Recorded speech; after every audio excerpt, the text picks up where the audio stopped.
10 बहाने करके भरेंगे कम tax, which is section number 10 composition levy.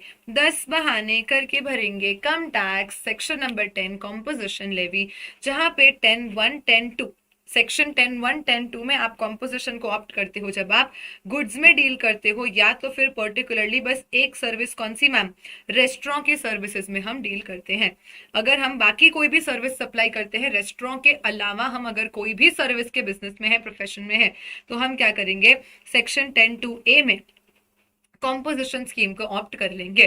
Turnover की लिमिट क्या होती है मैम, क्योंकि छोटे छोटे लोग होते हैं जो कॉम्पोजिशन स्कीम को ऑप्ट करते हैं, तो कितने छोटे को हम छोटे मानेंगे मैम, तो अगर किसी को 10(2)(a) में कॉम्पोजिशन स्कीम ऑप्ट करना है तो 50 लाख रुपीस तक के टर्नओवर पे आप कॉम्पोजिशन स्कीम को ऑप्ट कर सकते हो। लेकिन अगर आपको 10(1), 10(2) में गुड्स या रेस्टोरेंट के लिए कॉम्पोजिशन स्कीम ऑप्ट करना है तो कुछ स्टेट्स में लिमिट है 75 लाख की, और कुछ स्टेट्स में लिमिट है 1.5 करोड़ की। 75 लाख कहाँ कहाँ पे है मैम, तो हमने जो no asthma in Uttarakhand and Jammu Kashmir के स्पेशल कैटेगरी स्टेट्स पढ़े थे, इसमें से जम्मू कश्मीर, आसाम और हिमाचल प्रदेश छोड़ दो, जम्मू कश्मीर, आसाम और हिमाचल प्रदेश में तो 1.5 करोड़ का ही लिमिट लग रहा है, just like all other states. लेकिन बाकी अब जो बच गए हैं यहाँ पे 8 स्टेट, कौन कौन से, नागालैंड, सिक्किम, त्रिपुरा, मणिपुर, मिजोरम, मेघालय, अरुणाचल प्रदेश और उत्तराखंड।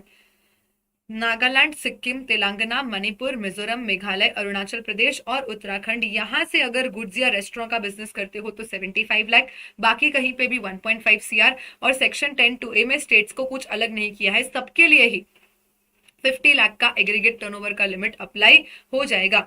अगर आप लोग मैन्युफैक्चरर हो गुड्स के, तो आपको 1% पे करना है अपने टोटल टर्नओवर का। अगर आप ट्रेडर हो तो आपको 1% पे करना है अपने टैक्सेबल टर्नओवर का। अगर आपने रेस्टोरेंट के लिए कॉम्पोजिशन स्कीम ऑप्ट करा है तो 5%, और अगर आपने 10(2)(a) में कॉम्पोजिशन स्कीम ऑप्ट किया है तो 6% of your total turnover. 6% of your total turnover आपको क्या कर देना है, गवर्नमेंट को पे कर देना है आउट ऑफ ओन पॉकेट। आप किसी से ये टैक्स कलेक्ट नहीं कर सकते, अपने कस्टमर से आप टैक्स कलेक्ट नहीं कर सकते, आईटीसीज वगैरह आप अपने परचेसेस पे ले नहीं सकते।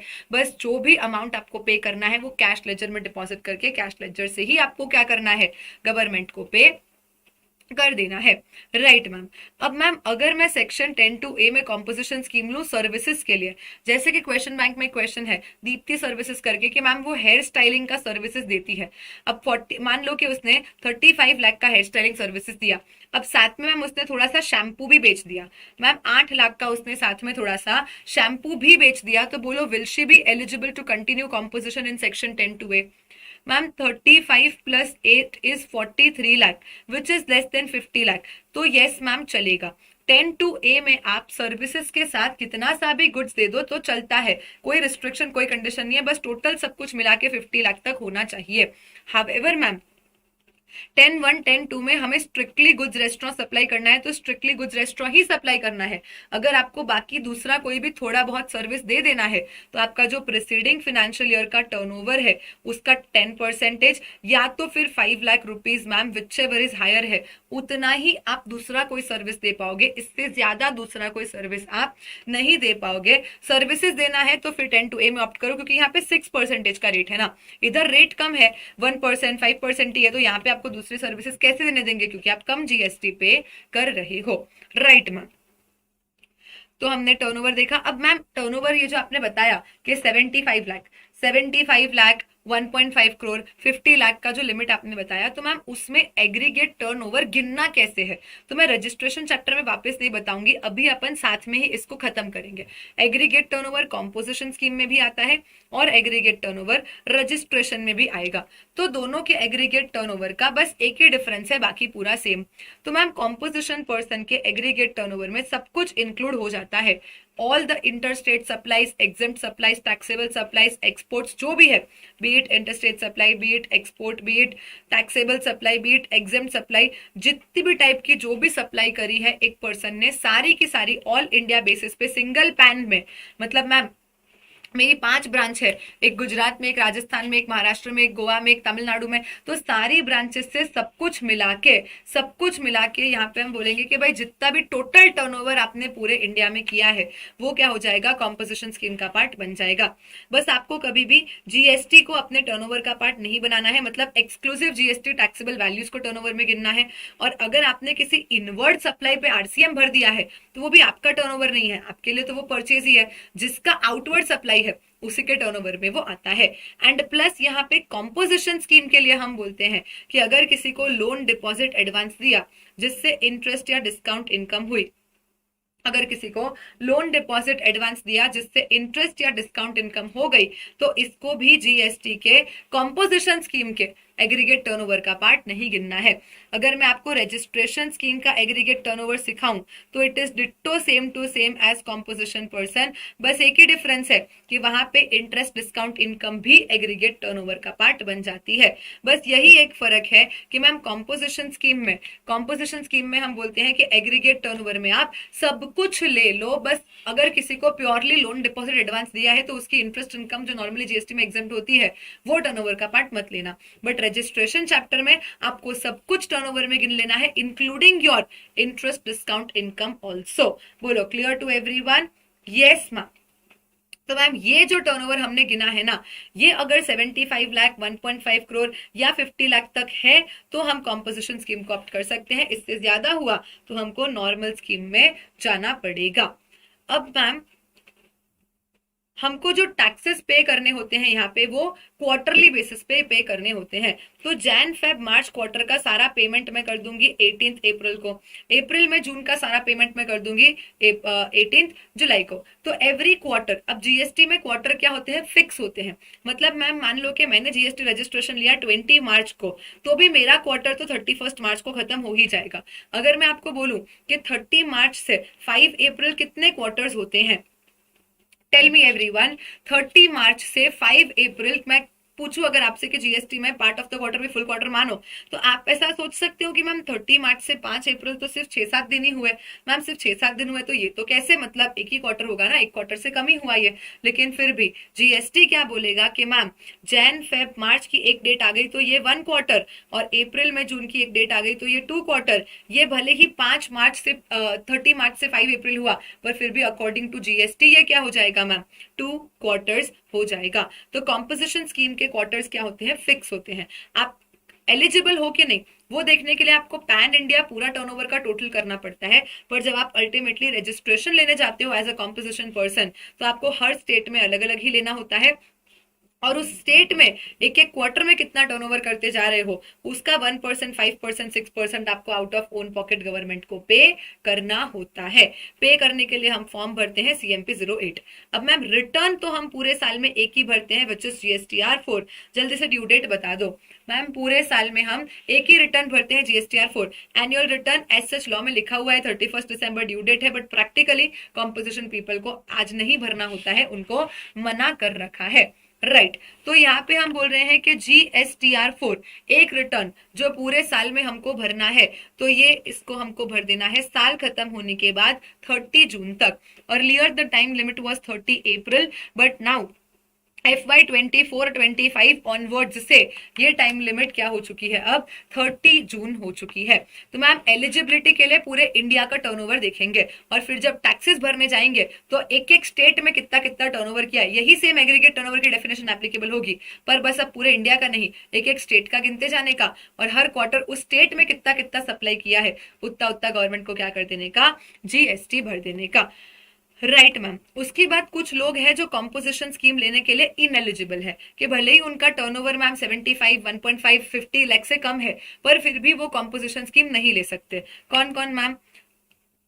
Casual taxable person, non resident taxable person, या तो अगर आप not leviable to tax supplies करते हो, देखो आप एग्जेम्प्ट सप्लाईज कर सकते हो, एग्जेम्प्ट अलग चीज है। नॉट लेविएबल मतलब जैसे कि अल्कोहलिक लिकर, पेट्रोलियम, जो जीएसटी के स्कोप में ही नहीं है, इन चीजों का सप्लाई करते हो तो भी आप कॉम्पोजिशन ऑप्ट नहीं कर सकते। या आप कोई भी इंटर स्टेट सप्लाई कर देते हो तो भी आप कॉम्पोजिशन को ऑप्ट नहीं कर सकते। पर मैम एग्रीगेट टर्नओवर पढ़ाते टाइम तो आपने बोला था कि इंटर स्टेट सप्लाई उसका पार्ट बनता है। तो देखो आज अगर मुझे कॉम्पोजिशन स्कीम ऑप्ट करना है ना, तो आज से पहले मैंने इंटर स्टेट सप्लाई किया हो, लेट से मुझे FY 25-26 से कॉम्पोजिशन स्कीम ऑप्ट करना है, तो मैंने अगर FY 24-25 में इंटर स्टेट सप्लाई कर दिया था, पर फिर भी मेरा लिमिट तो वो 50 लाख 75 लाख से कम ही है, तो चलेगा, कोई प्रॉब्लम नहीं है।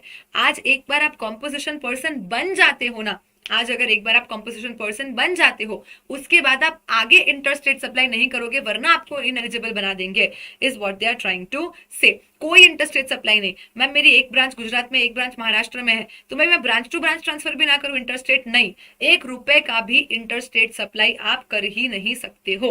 या तो मैम आपने क्या करा, इको के थ्रू सर्विसेज दे दी जहां पे आपका टीसीएस कटना है, आप इको के थ्रू गुड्स सप्लाई कर सकते हो एज अ कॉम्पोजिशन पर्सन, बस इंटर स्टेट गुड्स सप्लाई मत करना, आपका टीसीएस कट जाएगा, कोई प्रॉब्लम नहीं है। पर अगर आपने इको के थ्रू सर्विसेज सप्लाई कर दी जहां पे टीसीएस कटता है, तो आप कॉम्पोजिशन स्कीम में क्या हो जाओगे, इनएलिजिबल हो जाओगे।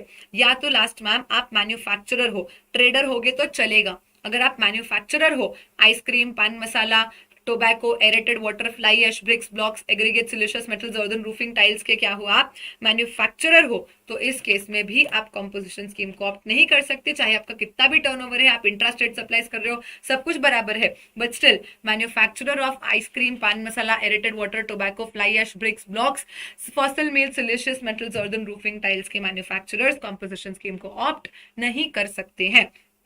मैम अगर मुझे आज रेगुलर से कॉम्पोजिशन स्कीम में शिफ्ट होना है, तो मैं 1 April beginning of the financial year से ही शिफ्ट हो सकती हूँ, साल के बीच में आप शिफ्ट नहीं हो सकते। और शिफ्ट होने पे आपको विद इन 60 डेज क्या करनी होती है, अपनी आईटीसीज रिवर्स कर देनी होती है। पर अगर मुझे कॉम्पो से रेगुलर बनना है, तो मैं any time of the year पे बन सकती हूँ, और उस टाइम पे मुझे आईटीसीज अवेल करने के लिए 30 डेज का टाइम गवर्नमेंट दे देती है। बोलो clear to everyone? Yes ma'am. पर मैम मैं तो न्यू रजिस्ट्रेशन ले रही हूँ, मैं रेगुलर नहीं हूँ, मैं तो अनरजिस्टर्ड से रजिस्टर्ड बन रही हूँ, और पहली बार मुझे कॉम्पो ही बनना है, तो फिर ठीक है, जिस दिन से आप रजिस्टर्ड पर्सन बने उसी दिन से आप कॉम्पोजिशन स्कीम को ऑप्ट कर सकते हो। Right ma'am. कभी अगर आपने कॉम्पोजिशन स्कीम ले रखी है, पर ऑफिसर को लगता है कि नहीं आप गलत ले रहे हो, आप इंटरस्टेट सप्लाई कर रहे हो, आप कुछ तो वायलेशन कर रहे हो, तो वो आपको शो कॉज नोटिस देके और ऑर्डर इशू करके बाद में कॉम्पोजिशन स्कीम से लात मार के कॉन्ट्रावेंशन के कारण बाहर भी निकाल सकते हैं। Over and out, this is all जो आपको कॉम्पोजिशन स्कीम चैप्टर में याद रखना है। मेजरली आपको क्या याद रखना है मैम, 2 चीज, टर्नओवर की लिमिट और रेट परसेंटेज, और थोड़ा तीसरी चीज जो लोग इनएलिजिबल है, बस ये 3 चीज अगर आपको याद है तो कॉम्पोजिशन का आपका मैटर सॉर्टेड है। कि मैम 75 लाख, 1.5 करोड़, 50 लाख की लिमिट याद है, 1%, 5%, 6% का रेट याद है, और कौन कौन से लोग इनएलिजिबल है वो याद है। प्लस 10-2A में मैम हम सर्विस के साथ कितना भी गुड्स दे सकते हैं, पर 10-1, 10-2 में गुड्स रेस्टोरेंट के साथ हम बाकी सर्विसेज नहीं दे सकते, प्रीसीडिंग फाइनेंशियल ईयर के 10%, या फिर ma'am 5 lakh whichever is higher से ज्यादा। इतना आता है बोल दो, तो फिर अपना कॉम्पोजिशन लेवी का चैप्टर पूरा यहाँ पे खत्म हो जाता है। 10 बहाने करके भरेंगे कम taxes, over. Right? Yes Prashurya. चलिए, so now we move on to the next chapter which is registration under GST. Number of pages wise आपको लग सकता है कि बहुत बड़ा चैप्टर है, but just give me 25 minutes and मैं आपका पूरा रजिस्ट्रेशन चैप्टर सारे सेक्शन सब सेक्शंस के साथ क्लियर करवाती हूँ। आ जाओ फटाफट से, पूरा ध्यान इधर रखना, 2 मिनट ध्यान भटका तो सेक्शन उड़ जाएगा। ठीक है मैम। 2-22 हम क्या पढ़ रहे हैं मैम, CGST एक्ट 2017 ही पढ़ रहे हैं हम तो। 2-22 you are earning double. Yes Hemant, so you are a person liable to take registration under GST. 22 ने बोला लाइबल, तो 23 भाग के आया और बोला नहीं नहीं नहीं नहीं नॉट लाइबल। तो 24 ने बोला ए छोटी बच्ची हो क्या, लाइबल नॉट लाइबल लगा रखा है। तो सेक्शन 24 ने बोला कि you just shut up and take compulsory registration under GST. तो मैम सबसे पहले सेक्शन 22 बोलता है कि अगर आपका एग्रीगेट टर्नओवर आपके एप्लीकेबल थ्रेशोल्ड लिमिट से ज्यादा हो जाता है, तो आपको जीएसटी में रजिस्ट्रेशन लेना पड़ता है। एग्रीगेट टर्नओवर की डेफिनेशन अपन ऑलरेडी समझ चुके हैं कि मैम हम जो भी सप्लाई कर दे taxable, exempt, interstate, intrastate, any type of supply, export, what type of supply I make, सब कुछ मेरे एग्रीगेट टर्नओवर का पार्ट बन ही जाएगा। लेकिन जब मैं रजिस्ट्रेशन लेने जाऊंगी तब सिर्फ उन उन जगहों पे ही लूंगी जहां से मैं क्या कर रही हूँ, टैक्सेबल सप्लाईज कर रही हूँ। Let's take an example ma'am, कि मैंने आज मान लो शूज बेच दिए 10 लाख के जो टैक्सेबल है, मैंने मिल्क बेच दिया 8 लाख का जो जीएसटी में एग्जेम्प्ट है, मेरी फिक्स डिपॉजिट से इंटरेस्ट इनकम हो गई है 3 लाख की। मैम ये शूज का किसी ने मुझे लेट पेमेंट किया था जिसके कारण उससे मैंने 50,000 का लेट पेमेंट का इंटरेस्ट ले लिया। मैंने कोई आरसीएम की इनवर्ड सप्लाई ले ली है मैम 7 लाख की, एंड लेटस से कि मैं थोड़ा बहुत टीचिंग सर्विसेज भी दे देती हूँ 35 लाख का, तो इस सिचुएशन में मेरा एग्रीगेट टर्न ओवर क्या होगा? Quickly tell me what is going to be my aggregate turn over.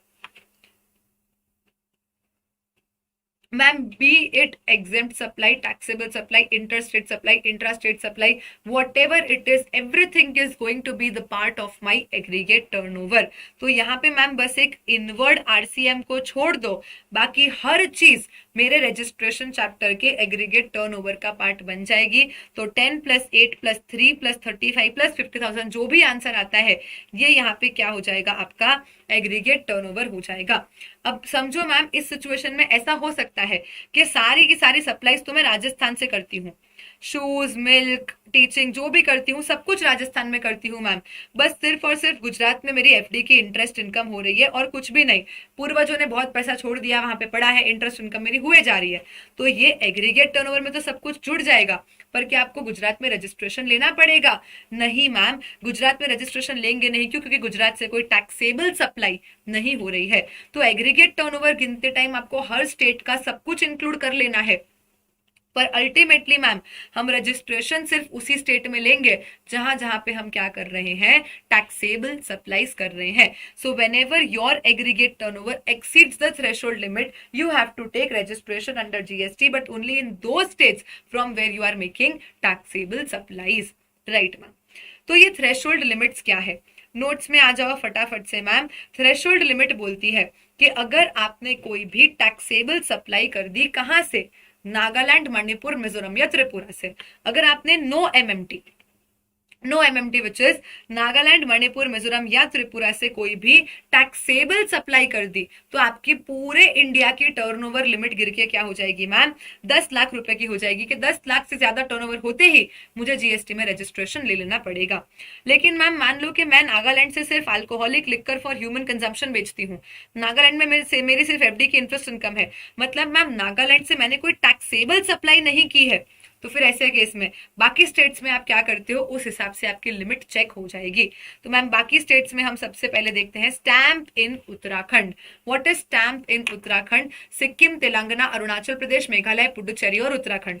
Sikkim, Telangana, Arunachal Pradesh, Meghalaya, Puducherry और उत्तराखंड, यहां से अगर मैंने एनी सप्लाई कर दी, टैक्सेबल, एग्जेम्प्ट, गुड, सर्विस, कुछ भी अगर मैंने स्टैंप इन उत्तराखंड से सप्लाई कर दिया, तो 20 लाख के टर्नओवर पे मुझे क्या करना पड़ता है, जीएसटी में रजिस्ट्रेशन ले लेना पड़ता है। एंड अब मैं नो एमएमटी और स्टैंप इन उत्तराखंड को छोड़ के बाकी किसी भी स्टेट में अगर मैंने थोड़ा सा भी सर्विस सप्लाई कर दिया, अकेला सर्विस या गुड्स के साथ सर्विस, कैसे भी सर्विस सप्लाई कर दिया, तो 20 लाख बन जाएगा मेरा एग्रीगेट टर्नओवर का लिमिट। और अगर मैं exclusively intra state goods supply करती हूँ, वो भी मैम इन गुड्स के अलावा, ice cream, pan masala, tobacco, fly ash, bricks, block, siliceous metals वगैरह के अलावा होनी चाहिए, अगर इसमें से कोई गुड्स सप्लाई कर दिया तो 20 लाख का ही लिमिट लगेगा।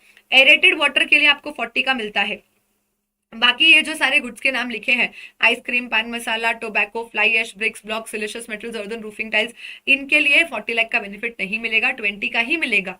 बाकी अगर कोई भी गुड्स है जो मैंने एक्सक्लूसिवली इंट्रा स्टेट सप्लाई करे हैं, साथ में मैं दूसरा कोई सर्विस नहीं सप्लाई करती हूँ, तो मैम 40 लाख के लिमिट तक मैं जीएसटी में रजिस्ट्रेशन नहीं लूँ तो चल जाता है। 2-3 एग्जाम्पल ले लेते हैं तो अपने को थोड़ा सा इजी हो जाएगा। मान लो मैम दिया ट्रेडर्स है जिसकी एक शॉप मणिपुर में है, टर्नओवर 7 लाख का है, दूसरी शॉप चेन्नई में है, टर्नओवर 5 लाख का है और शूज सप्लाई करती है। तो बताओ एग्रीगेट टर्नओवर क्या होगा, थ्रेशोल्ड लिमिट क्या है और रजिस्ट्रेशन लेना है कि नहीं लेना है? तो मैम एग्रीगेट टर्नओवर में तो सब कुछ इंक्लूड हो जाता है, नो मेगा, फ्लैट 20 लाख हो जाएगा मैम। एग्रीगेट टर्नओवर में तो सब आ जाएगा, तो मैम 7 + 5 12 लाख हो जाता है मेरा एग्रीगेट टर्नओवर। अब मेरा थ्रेशोल्ड लिमिट क्या है मैम, मैंने नो एमएमटी से मणिपुर आ गया ना, तो मैंने नो एमएमटी से मैम कुछ तो टैक्सेबल सप्लाई कर दी है, तो मेरे पूरे इंडिया की लिमिट गिर के क्या हो जाएगी मैम, 10 लाख रुपए की हो जाएगी। और मेरा एग्रीगेट टर्नओवर मेरे एप्लीकेबल टर्नओवर से ज्यादा है, मतलब यस मुझे जीएसटी में रजिस्ट्रेशन लेना पड़ेगा, और तमिलनाडु में भी लेना पड़ेगा और मणिपुर में भी लेना पड़ेगा। क्यों? क्योंकि दोनों जगह से टैक्सेबल सप्लाईज हो रही है। आपको इंडिविजुअल स्टेट नहीं देखना है कि ये भी 10 से कम है, ये भी 10 से कम है, तो नहीं लेना है, टोटल देखना है। टोटल 10 से ज्यादा है ना, तो फिर हर जगह पे जहां जहां टैक्सेबल सप्लाई है you have to take registration. Next question मान लो मैम रुतवी एंटरप्राइज है जो सिर्फ एक्सक्लूसिवली इंट्रा स्टेट महाराष्ट्र में गुड्स सप्लाई करती है 34 लाख का। यस हेमंत। और उसका एक अल्कोहलिक लिक्कर का शॉप है नागालैंड में। तो मुझे बताओ एग्रीगेट टर्नओवर क्या होगा, एप्लीकेबल टर्नओवर क्या होगा, और रजिस्ट्रेशन लगेगा क्या? मैम एग्रीगेट टर्नओवर में तो सब कुछ ही गिन लेना है, एग्रीगेट टर्नओवर में तो सब कुछ ही गिन लेना है ना मैम। तो 34 लाख प्लस 8 लाख 42 लाख मेरा क्या हो जाएगा, एग्रीगेट टर्नओवर हो जाएगा। लेकिन मैम क्या मैंने नो एमएमटी से टैक्सेबल सप्लाई करी है? नहीं मैम, नागालैंड से मैंने नॉन टैक्सेबल सप्लाई करी है, मतलब मेरा थ्रेशोल्ड लिमिट गिर के 10 लाख तो नहीं होगा। बाकी स्टेट में क्या है मैम, महाराष्ट्र में मैंने एक्सक्लूसिवली इंट्रा स्टेट गुड्स ही सप्लाई करा है, मतलब बाकी स्टेट के हिसाब से 40 लाख का ही लिमिट लगेगा, तो मेरा एग्रीगेट टर्नओवर 42 लाख है, एप्लीकेबल टर्नओवर 40 लाख है। मतलब मैम मुझे रजिस्ट्रेशन तो लेना पड़ेगा, पर कहाँ लेना पड़ेगा, सिर्फ और सिर्फ महाराष्ट्र में ही लेना पड़ेगा, क्योंकि वहीं से टैक्सेबल सप्लाई हो रही है। आपको नागालैंड में रजिस्ट्रेशन लेने की जरूरत नहीं है, क्योंकि वहां से आप टैक्सेबल सप्लाईज नहीं कर रहे हो। Everyone give the correct answer, बोल दो जल्दी से यस मैम। तो एग्रीगेट टर्नओवर के लिए आपको क्या करना है, सब कुछ इंक्लूड कर लेना है। लेकिन एप्लीकेबल टर्नओवर में हाँ, मतलब एग्रीगेट टर्नओवर के लिए आप सब कुछ इंक्लूड कर लोगे, उसको एप्लीकेबल से कंपेयर कर लोगे, अगर वो ज्यादा है तो आपको यस रजिस्ट्रेशन लेना है, बट अल्टीमेटली लास्ट में लोगे रजिस्ट्रेशन सिर्फ वहीं पे जहां जहां से आप क्या कर रहे हो, टैक्सेबल सप्लाईज कर रहे हो। बोलो परफेक्ट एवरीवन। Yes ma'am. तो दिस वाज अबाउट सेक्शन 22(1) कि जब हमारा टर्नओवर क्रॉस होगा तब हमें जीएसटी में रजिस्ट्रेशन लेना है। उसके बाद सेक्शन 22(2) ट्रांजिशन प्रोविजन है, तो आपको नहीं पढ़ना है एग्जाम के लिए। देन 22(3) और 22(4) बोलता है कि अगर आपने अपना business as a going concern किसी को ट्रांसफर कर दिया है, या आपका बिजनेस अमालगमेट हो रहा है, डीमर्ज हो रहा है, आपने अपना business as a going concern किसी को ट्रांसफर कर दिया है, या आपका बिजनेस अमालगमेट डीमर्ज हो रहा है, मैम उस केस में जो ट्रांसफरी कंपनी होगी, जो अमालगमेटेड कंपनी, डीमर्ज्ड कंपनी, या जिसने गोइंग कंसर्न की तरह कैरी फॉरवर्ड किया है, वो जो कंपनी होगी उसको जीएसटी में फिर क्या करना पड़ेगा, रजिस्ट्रेशन लेना पड़ेगा। Very simple. तो यहाँ पे खत्म होता है अपना पूरा सेक्शन 22 कि पहला टर्नओवर क्रॉस होने पे, गोइंग कंसर्न की तरह ट्रांसफर करने पे, और अमलगमेशन डीमर्जर होने पे, इन सिचुएशंस में आपको जीएसटी में क्या कर लेना है, कंपलसरी रजिस्ट्रेशन ले लेना है। अब मैम सेक्शन 22 ने बोला लायबल हो, तो 23 ने क्या बोल दिया कि आप जीएसटी में रजिस्ट्रेशन लेने के लिए नॉट लायबल हो। चाहे आपका टर्नओवर 100 करोड़ भी क्यों ना हो जाने दो, पर आपको जीएसटी में रजिस्ट्रेशन नहीं लेना है। तो मैम सबसे पहले अगर आप एक्सक्लूसिवली क्या करते हो मैम, एग्जेम्प्ट सप्लाईज करते हो, नॉन टैक्सेबल सप्लाईज करते हो, अगर आप एक्सक्लूसिवली एग्जेम्प्ट सप्लाईज करते हो, नॉन टैक्सेबल सप्लाईज करते हो, तो आपको जीएसटी में रजिस्ट्रेशन लेने की जरूरत नहीं है। क्यों लेना है? बिकॉज अल्टीमेटली मैम किसी से टैक्स तो कलेक्ट करना ही नहीं है, किसी से टैक्स तो कलेक्ट करना ही नहीं है। Congratulation Priya and thank you so much. चलिए, आपको किसी से टैक्स कलेक्ट करना नहीं है, आपकी सप्लाई पर टैक्स लगता नहीं है, तो रजिस्ट्रेशन लेके आप कर क्या लोगे, रजिस्ट्रेशन लेके आप कर क्या लोगे, कुछ नहीं। ट्रांसफरी का मतलब रिजल्टिंग ही होता है भरद्वाज, अमालगमेटेड कंपनी, डीमर्ज्ड कंपनी, मतलब नई जो बनी, जो ट्रांसफरी बनी, उसी की बात हो रही है, राइट मैम। तो यहाँ पे एक्सक्लूसिवली एग्जेम्प्ट या नॉन टैक्सेबल सप्लाईज करने पे आपको रजिस्ट्रेशन नहीं लेना। या तो फिर मैम हम कौन है, एग्रीकल्चरिस्ट हैं, या तो हम लोग कौन है, एग्रीकल्चरिस्ट हैं, जो लैंड से खेती करते हैं, कल्टीवेशन उगाते हैं और उन चीजों को सप्लाई करते हैं, तो भी हमें जीएसटी में रजिस्ट्रेशन लेने की जरूरत नहीं है। क्या मैम लैंड हमारी खुद की होनी जरूरी है? नहीं, लैंड आपकी खुद की भी हो सकती है, लैंड रेंटेड भी हो सकती है, चलेगा। बस लैंड है और उस पर लेबर आप खुद कर रहे हो, अपनी फैमिली से करवा रहे हो, किसी स्टाफ से करवा रहे हो, वर्कर से करवा रहे हो, सब कुछ चलता है। बस लैंड है और कल्टीवेशन है और सिर्फ वही है, दूसरा कुछ बिजनेस से और कोई इनकम नहीं है, बस लैंड है, कल्टीवेशन है, उससे हम चीजें उगा के बेच रहे हैं, तो हमें जीएसटी में रजिस्ट्रेशन लेने की जरूरत नहीं है। और अगर हम exclusively exempt non taxable supplies करते हैं तो भी हमें जीएसटी में रजिस्ट्रेशन लेने की जरूरत नहीं है। उसके बाद मैम सेक्शन 23(2) में कुछ चीजें और नोटिफाई करी है जो सेक्शन 24 पढ़ने के बाद आपको ऑटोमेटिकली समझ में आ जाएगी, बिकॉज सेक्शन 24 के जो भी एक्सेप्शंस है वो सारे 23(2) में कवर हो जाते हैं। तो सेक्शन 24 बोलता है, अरे ये क्या लायबल नॉट लायबल लगा रखा है, आपने क्या लायबल नॉट लायबल लगा रखा है, चुपचाप क्या करो, जीएसटी में कंपलसरी रजिस्ट्रेशन ले लो। ये क्या लायबल नॉट लायबल लगा रखा है, चुपचाप आपको जीएसटी में क्या करना है, कंपलसरी रजिस्ट्रेशन ले लेना है। तो अगर आप हो I9 क्रिएशन, अगर आप हो I9 क्रिएशन मतलब आपने करी है इंटर स्टेट सप्लाई, कोई भी, देखो आप सर्विस की इंटर स्टेट सप्लाई कर सकते हो या आप नोटिफाइड हैंडीक्राफ्ट गुड्स जो प्रीडोमिनेंटली हाथ से बने हैं, मशीन का यूज या तो है ही नहीं या तो बहुत कम है, वैसे अगर नोटिफाइड हैंडीक्राफ्ट गुड्स है या मैम सर्विसेज है तो आप सेक्शन 22 की लिमिट तक इंटर स्टेट सप्लाई करो, चलेगा। बाकी कोई भी गुड्स अगर आपने इंटर स्टेट सप्लाई कर दिया ₹1 का भी, तो आपको तुरंत से जीएसटी में क्या कर लेना पड़ेगा, कंपलसरी रजिस्ट्रेशन लेना पड़ेगा। अगर आप सेक्शन 95 में ओयो हो, ट्रिवागो हो, ओला हो, उबर हो, स्विगी हो, जोमैटो हो, तो आपको जीएसटी में क्या करना है, कंपलसरी रजिस्ट्रेशन लेना है, क्योंकि अब आप ही को तो टैक्स कलेक्ट करके गवर्नमेंट को देना है, तो आपको तो रजिस्ट्रेशन लेना ही पड़ेगा। अगर आप कैजुअल टैक्सेबल पर्सन हो तो आपको जीएसटी में कंपलसरी रजिस्ट्रेशन लेना है। अगेन वो नोटिफाइड हैंडीक्राफ्ट गुड्स के सप्लायर हो तो सेक्शन 22 के बेनिफिट तक मत लो, रजिस्ट्रेशन चलता है। अगर आपके ऊपर आरसीएम की इनवर्ड लायबिलिटी आ जाती है, ये जैसे अभी अपन ने आरसीएम में डिस्कस करा था कि भाई अगर मैंने किसी से कोई परचेज कर लिया जिसके ऊपर मुझे आरसीएम भरना है तो अब कुछ नहीं हो सकता, मुझे रजिस्ट्रेशन लेके कंपलसरीली भरना ही पड़ेगा। तो इनवर्ड आरसीएम के लिए भी आपको जीएसटी में कंपलसरी रजिस्ट्रेशन लेना है। देन अगर आप एक ई कॉमर्स ऑपरेटर हो जिसको किसी का टीसीएस काटना है, अगर आप एक ई कॉमर्स ऑपरेटर हो जिसको सेक्शन 52 में किसी का टीसीएस काटना है तो आपको भी जीएसटी में कंपलसरी रजिस्ट्रेशन लेना पड़ेगा।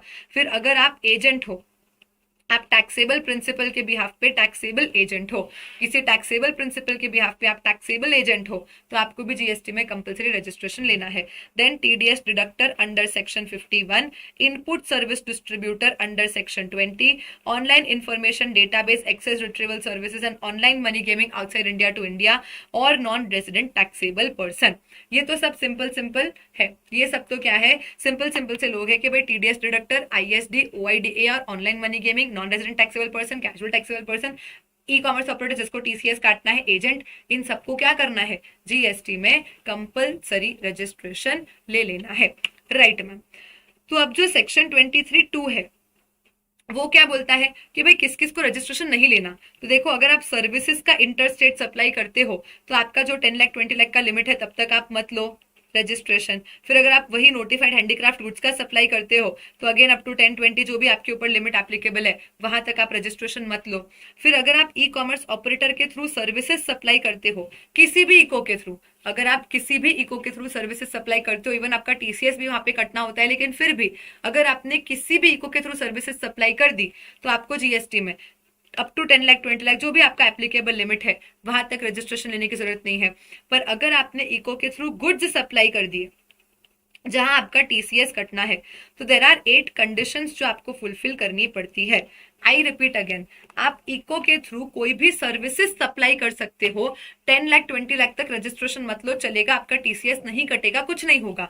लेकिन अगर आप गुड्स सप्लाई करना चाहते हो किसी ई कॉमर्स ऑपरेटर के थ्रू तो टीसीएस कटता है। लेकिन अगर आप 8 कंडीशन फुलफिल कर दो तो चलेगा, अप टू 10 लाख 20 लाख 40 लाख जो भी आपका एप्लीकेबल लिमिट है वहां तक आप मत लो रजिस्ट्रेशन, नहीं कटेगा आपका टीसीएस, कोई प्रॉब्लम नहीं है। पर वो 8 कंडीशंस क्या है, सबसे पहले मैम कि हम इको के थ्रू भी कोई इंटर स्टेट सप्लाई नहीं करेंगे, हम एक स्टेट से ज्यादा स्टेट में भी सप्लाई नहीं करेंगे। फिर हम लोग पैन नंबर को डिक्लेयर करेंगे कॉमन पोर्टल पे, हमारे पास पैन होना जरूरी है, उसको डिक्लेयर करने पे हमें एक एनरोलमेंट नंबर मिलेगा, हम एक से ज्यादा एनरोलमेंट नंबर भी नहीं लेंगे। ये सब लर्न करना है क्या? नहीं, आ चुका है एग्जाम में वेरी रिसेंटली, तो वापस आने का चांस भी नहीं है, लर्न नहीं करना है, मैं सिर्फ आपको बता रही हूँ, तो सुन लो ये सारी चीजें। राइट मैम, तो एनरोलमेंट नंबर पोर्टल पे डिक्लेयर करना है, उसके बाद वो लोग मुझे इको के थ्रू सप्लाई करने देंगे, और जब मैं लाइबल हो जाऊंगी रजिस्ट्रेशन के लिए तो मैं रजिस्ट्रेशन ले लूंगी, तो मेरा एनरोलमेंट नंबर ऑटोमेटिकली क्या हो जाएगा?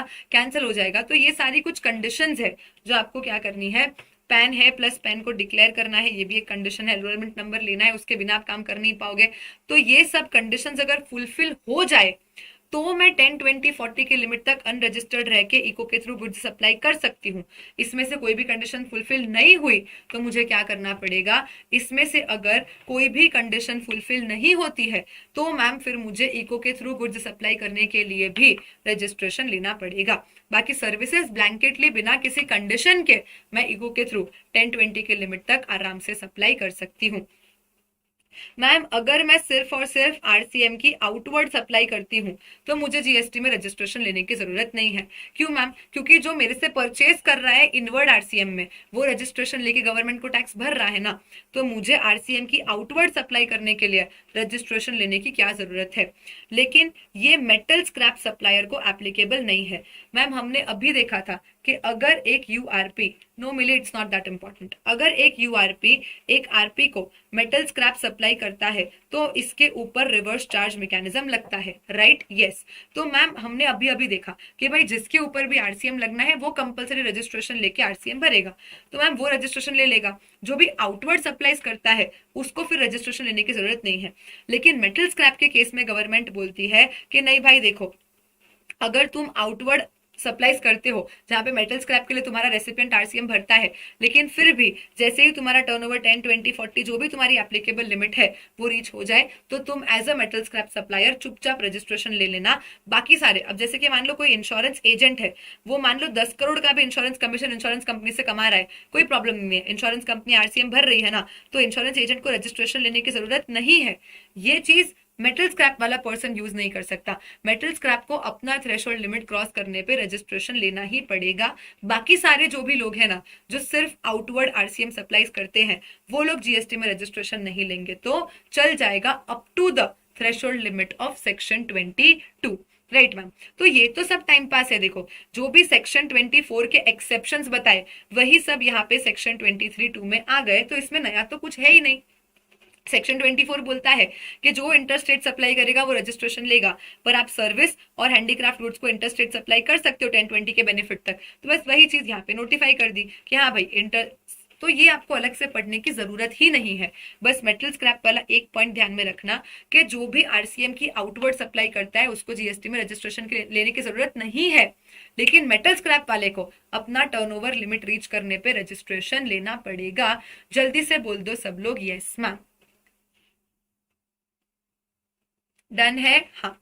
तो सेक्शन 24 वन लास्ट टाइम आपके सामने I9 creation, interstate supply, 9(5) casual taxable person, inward RCM, e commerce operator under section 52, agent, NRTP, OIDAR, online money gaming, ISD and TDS deductor, इन सबको compulsory registration लेना है चाहे टर्नओवर कुछ भी हो। पर सेक्शन 23 बात करता है कि अगर आप exclusively exempt non taxable supplies करते हो या एग्रीकल्चरिस्ट हो या जो भी सेक्शन 24 के एक्सेप्शंस में फॉल हो जाते हैं उन सबको जीएसटी में रजिस्ट्रेशन लेने की जरूरत नहीं है। हावेवर मेटल स्क्रैप वाला पर्सन भले ही आउटवर्ड आरसीएम सप्लाईज कर रहा है पर फिर भी उसको अपना टर्नओवर लिमिट रीच होने पे जीएसटी में रजिस्ट्रेशन ले लेना पड़ेगा। चलिए मैम ठीक है ले लेंगे रजिस्ट्रेशन, लेकिन सेक्शन 25 में हमें प्रोसीजर तो बताओ कि रजिस्ट्रेशन लेना कैसे है। सेक्शन 24 ने बोला रजिस्ट्रेशन लेना है, बराबर है। Yes Krish, of course. आप क्या करोगे? मान लो मैम मैं सिर्फ आउटवर्ड सप्लाई करती हूँ, मैं सिर्फ इंश्योरेंस एजेंट हूँ, सिर्फ इंश्योरेंस की इनकम है, तो इंश्योरेंस कंपनी मेरे सारे सप्लाईज पे आरसीएम भरी रही है, तो मैं रजिस्ट्रेशन लेके करूंगी क्या? कुछ भी नहीं, तो मुझे रजिस्ट्रेशन नहीं लेना है। Exactly that is what we are trying to say here. अब सेक्शन 25 बोलता है कि चलो ले लेंगे रजिस्ट्रेशन, पर प्रोसीजर तो बताओ कि रजिस्ट्रेशन लेना कैसे है। अब प्रोसीजर में क्या क्या इंपॉर्टेंट है ध्यान से सुन लो। मैम जिस भी दिन हम लायबल होते हैं, जिस भी दिन हम रजिस्ट्रेशन लेने के लिए लायबल होते हैं, अगर हम वहां से 30 डेज के अंदर अप्लाई कर देते हैं तो हमको आरसी किसी भी दिन मिले वो इररेलेवेंट है, यही हमारी इफेक्टिव डेट ऑफ रजिस्ट्रेशन मानी जाएगी। लेट अस से मैम मैं 7 मई को लायबल हुई रजिस्ट्रेशन लेने के लिए और मैंने 10 मई को अप्लाई कर दिया और मुझे 16 मई को आरसी मिल गया, तो आरसी चाहे कभी भी मिला हो, क्योंकि यहाँ पे मैंने विद इन 30 डेज के अंदर अंदर अप्लाई कर दिया, तो मेरी इफेक्टिव डेट ऑफ रजिस्ट्रेशन 7 में ही मानी जाती है। लेकिन मैम मैं जिस दिन लायबल हुई, अगर मैंने वहां से आफ्टर 30 डेज अप्लाई किया, मैं जिस भी दिन लायबल हुई उसके 30 डेज के बाद अगर मैंने अप्लाई किया, तो फिर मुझे जिस दिन रजिस्ट्रेशन सर्टिफिकेट मिलता है वो मेरा इफेक्टिव डेट ऑफ रजिस्ट्रेशन माना जाता है। तो मुझे लायबल होने के 30 दिन के अंदर अंदर अप्लाई कर देना रहता है। मान लो मैम कि मैं, मेरा location territorial waters of India में है, मैं यहाँ से सप्लाईज करती हूँ, तो जो भी नियरेस्ट कोस्टल स्टेट या यूटी होगा वहां पे आपको क्या करना है, रजिस्ट्रेशन ले लेना है। अब यहाँ पे एक रूल 10A आता है और रूल 10B आता है, जो थोड़ा सा आपको ध्यान रखना है। रूल 10A बात करता है बैंक डिटेल्स की, कि जब भी आप अपना जीएसटी RAG 01 फाइल करते हो और उसमें पार्ट बी में अपनी सारी बिजनेस की डिटेल देते हो, तब आपको एक बैंक डिटेल भी देनी पड़ती है। लेकिन यहाँ पे आपके पास एक ऑप्शन है कि आप एक काम करो, बिना बैंक डिटेल दिए भी आप अपनी रजिस्ट्रेशन की एप्लीकेशन सबमिट कर सकते हो, कोई बात नहीं। लेकिन फिर उस केस में आपको जिस दिन आरसी मिल जाए वहां से 30 डेज, आपको जिस भी दिन रजिस्ट्रेशन सर्टिफिकेट मिल जाए वहां से 30 डेज, या तो फिर जब भी आप अपना पहला GSTR1 invoice furnishing facility furnish करोगे, विच एवर इज अर्लियर है, वहां तक आपको क्या कर देना है, अपनी बैंक डिटेल फर्निश कर देनी है। क्या बताया मैम, बिना बैंक डिटेल दिए भी आप क्या कर सकते हो, एप्लीकेशन, आपको आरसी मिल जाएगा। बट उस सिचुएशन में आपको जिस दिन आरसी मिलता है वहां से 30 डेज, या तो फिर GSTR1 invoice furnishing facility which ever is earlier है, वहां तक आपको अपनी बैंक डिटेल फर्निश कर देनी है। एंड सेक्शन 10B बात करता है आधार ऑथेंटिकेशन मैंडेटरी है। रे रे रे रे, रूल 10B क्या बोलता है, रे रे रे रे रे, कि अगर आप रिफंड की एप्लीकेशन करना चाहते हो जीएसटी में, या आप रिवोकेशन कैंसलेशन की एप्लीकेशन करना चाहते हो जीएसटी में, तो ये रे रे रे रे, कौन सी रे रे की दो सिचुएशन है, रिफंड की और रिवोकेशन कैंसलेशन की एप्लीकेशन अगर आपको करनी है तो इस सिचुएशन में आपका आधार ऑथेंटिकेशन होना मैंडेटरी है। अगर आधार ऑथेंटिकेटेड है तो ही आप रिफंड या रिवोकेशन की एप्लीकेशन कर पाओगे, वरना नहीं कर पाओगे। अगर मान लो आधार कार्ड नहीं है तो पहले अप्लाई करो, उसके एनरोलमेंट नंबर के साथ एप्लीकेशन करनी पड़ेगी, बट यहाँ पे आधार ऑथेंटिकेशन इज मैंडेटरी। बोलो यस मैम। अब वो 7 डेज 30 डेज फिजिकल वेरिफिकेशन, ये सब कुछ एग्जाम पॉइंट ऑफ व्यू से इतना ज्यादा इंपॉर्टेंट नहीं है, मैं प्रोसीजर को अभी मैराथन में स्किप करूंगी ऑफ कोर्स, राइट मैम। अब मैम इतनी बड़ी प्रोसीजर है जीएसटी में, इतनी बड़ी प्रोसीजर है, तो क्या हम इस प्रोसीजर को दो दो बार करेंगे? नहीं मैम, सेक्शन 26 बात करता है डीम्ड रजिस्ट्रेशन की। सेक्शन 26 बात करता है डीम्ड रजिस्ट्रेशन की, कि आपको बस एक ही बार पूरी प्रोसेस करनी है। मान लो आपने SGST एक्ट में रजिस्ट्रेशन ले लिया, तो हम आपको डीम्ड क्या करेंगे, CGST, IGST, UTGST, सेस सब में रजिस्टर्ड मान लेंगे। आप एक एक्ट में रजिस्टर हुए, आप सारे एक्ट में रजिस्टर हो जाओगे। आप एक एक्ट में कैंसिल हुए तो आप सारे एक्ट में कैंसिल हो जाओगे। आपको हर एक एक्ट में अलग अलग से जीएसटी में रजिस्ट्रेशन लेने की जरूरत नहीं है। इसको हम क्या बोलते हैं, डीम्ड रजिस्ट्रेशन बोल देते हैं। तो सेक्शन 26 बोलता है कि आपको बार बार पूरी प्रोसीजर करने की जरूरत नहीं है। उसके बाद section 27 talks about casual taxable person and non resident taxable person. कौन होते हैं ये लोग? तो मैम जो ओकेजनली बोले तो कभी कभी, तो मैम जो लोग ओकेजनली कभी कभी आते हैं, ट्रांजैक्शंस करते हैं और चले जाते हैं, इनको हम बोलते हैं कैजुअल टैक्सेबल पर्सन और नॉन रेजिडेंट टैक्सेबल पर्सन। अब मैम फर्क क्या है? तो जो कैजुअल टैक्सेबल पर्सन है ना, वो उस स्टेट में नहीं है। मान लो मैम मैं नॉर्मली गुजरात में रहती हूँ, गुजरात में बिजनेस करती हूँ, मुझे पता चला कि दिल्ली में एक ट्रेड फेयर हो रहा है 20 डेज का, तो मैं 20 दिन के लिए सिर्फ उस ट्रेड फेयर में जाके वहां पे बिजनेस करके वापस आना चाहती हूँ। मैम मैं हूं तो इंडिया की ही, बस दिल्ली की नहीं हूँ, और दिल्ली में परमानेंट रजिस्ट्रेशन लेके करूँ भी क्या, क्योंकि मुझे वहां पे हमेशा तो बिजनेस करना नहीं है, बस 20 डेज के लिए ही करना है। तो ऐसे केस में आप दिल्ली में क्या कर सकते हो, as a casual taxable person registration ले सकते हो। तो यहाँ पे हम बोलेंगे कि हम उस स्टेट में नहीं है जहां पे हमें बिजनेस करना है, हम बाकी किसी स्टेट में इंडिया में हैं, लेकिन non resident taxable person occasionally आता है, ट्रांजैक्शन करता है, चला जाता है, पर वो पूरे इंडिया में ही नहीं है। वो बाहर से दिल्ली आया, इंडिया के बाहर से दिल्ली आया, 20 दिन ट्रेड फेयर में पार्ट लिया और चला गया, उसको हम क्या बोलते हैं? नॉन रेजिडेंट टैक्सेबल पर्सन बोलते हैं। तो मैम सीटीपी उस स्टेट में नहीं है और एनआरटीपी पूरे इंडिया में ही नहीं है। उसके अलावा मैम सीटीपी में बिजनेस टेस्ट प्रेजेंट होता है और एनआरटीपी में बिजनेस टेस्ट एब्सेंट होता है। एनआरटीपी की definition in course furtherance of business word को नहीं यूज करती है, बट कैजुअल टैक्सेबल पर्सन की डेफिनेशन बोलती है कि भाई इन कोर्स फर्दरेंस ऑफ बिजनेस होना यहाँ पे जरूरी हो जाएगा। अब इनके प्रोविजंस क्या है?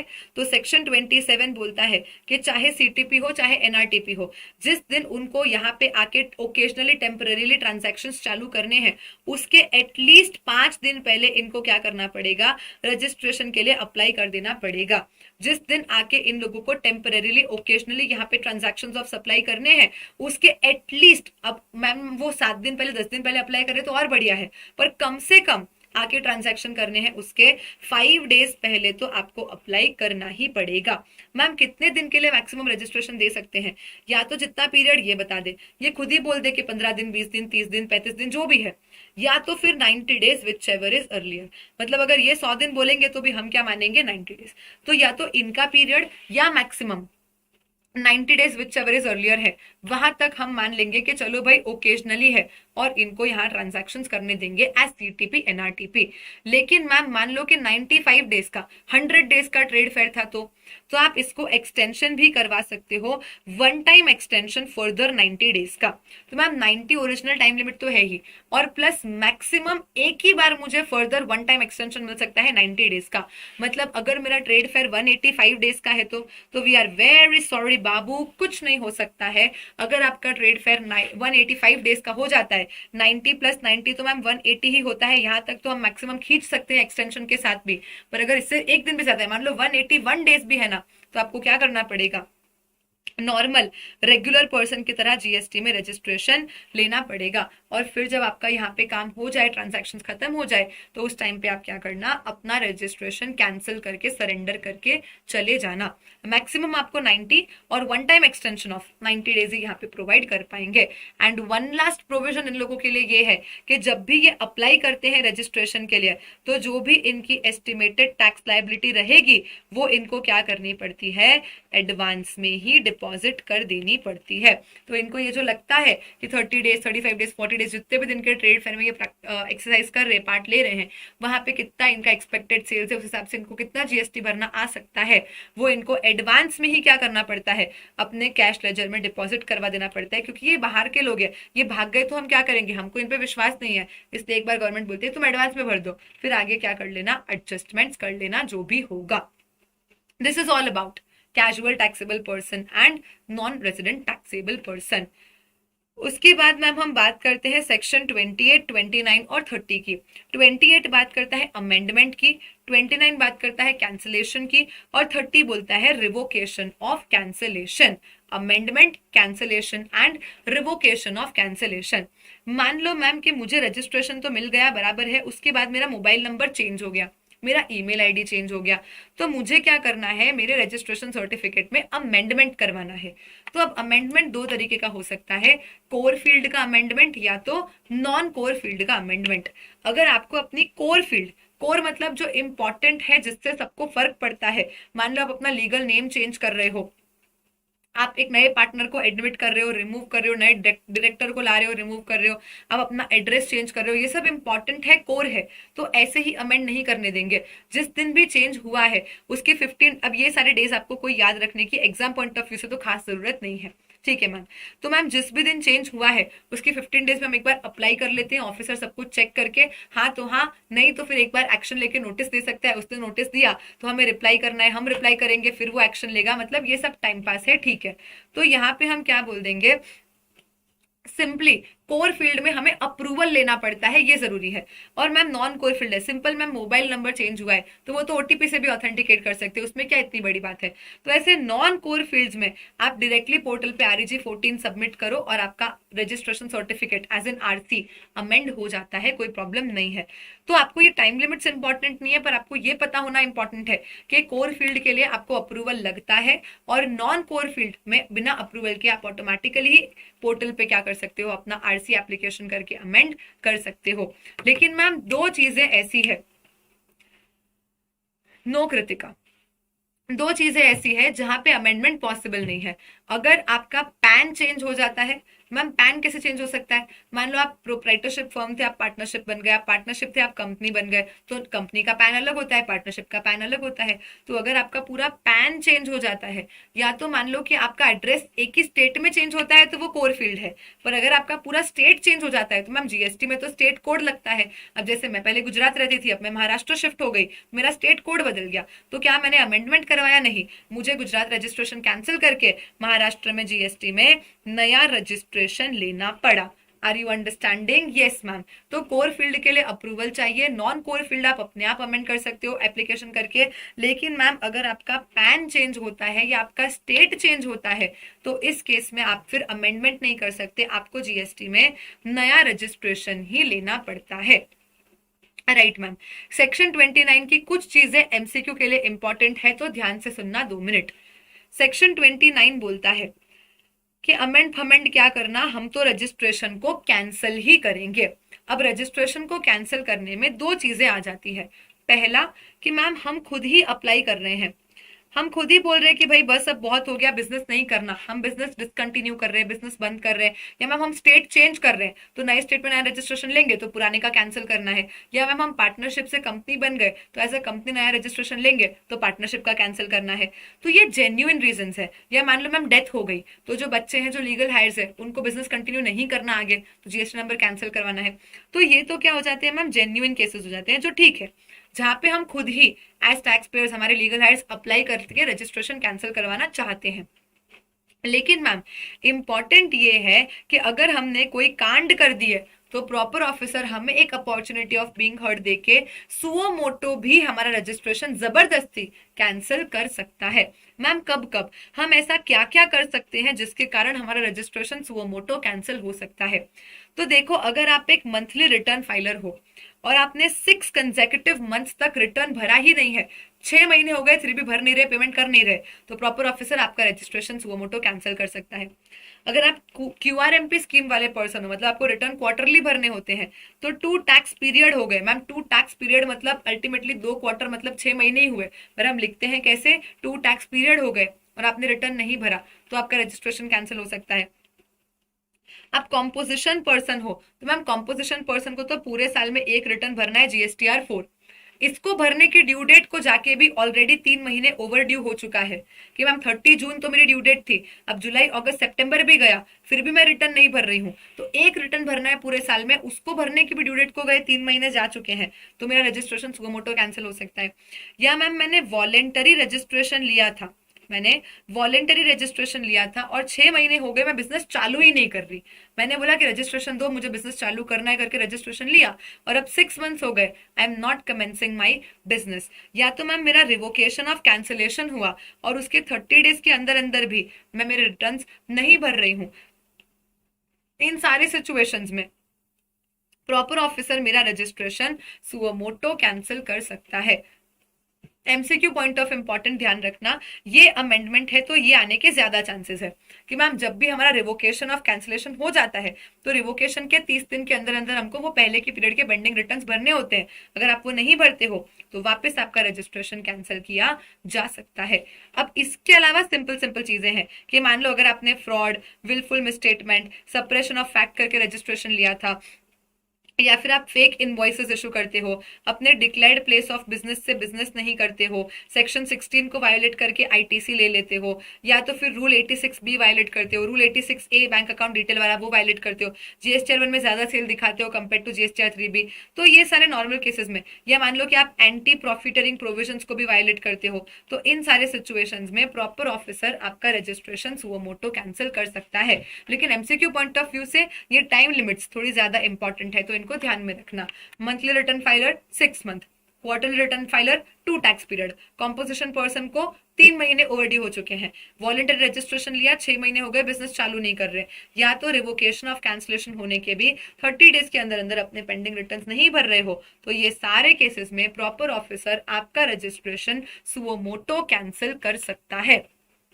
और मैम, जब भी प्रॉपर ऑफिसर मेरा रजिस्ट्रेशन सुओ मोटो कैंसिल कर दे, उस केस में मैम सेक्शन 30 बोलता है कि कैंसिलेशन के दिन से 90 प्लस 180 डेज के एक्सटेंशन में आप जाके अप्लाई कर सकते हो कि प्लीज मोए गलती हो गई, मोए गलती हो गई, मोए रजिस्ट्रेशन का कर दो जी, रिवोक करके दे दो। देखो, अगर आप खुद सामने से गए थे आ बैल मुझे मार करने और खुद ने ही अप्लाई करके रजिस्ट्रेशन कैंसिल करवाया था, तो फिर रिवोकेशन का बेनिफिट नहीं मिलता है। मस्ती थोड़ी ना करनी है डिपार्टमेंट के पास कि पहले जाके खुद ही बोलो कि मुझे कैंसिल कर दो, फिर खुद ही जाके बोलोगे कि मुझे रिवोक कर दो, ये नहीं चलेगा। जब डिपार्टमेंट ने सुओ मोटो मुझे कैंसिल कर दिया था, तब मैं कैंसिलेशन से 90 प्लस 180 डेज के अंदर अंदर जाके ऑफिसर को रिक्वेस्ट कर सकती हूँ कि मुझे क्या कर दो, आप रिवोक कर दो प्लीज। उसको सब ठीक लगेगा कर देगा, नहीं लगेगा नोटिस देगा, मैं रिप्लाई कर दूंगी, अल्टीमेटली फिर क्या एक्शन लिया जाएगा वो ऑफिसर के ऊपर रहेगा। बोलो, are you understanding? Over and out. Yes, everyone. So we finish off the chapter of registration here. Yes or yes, everyone.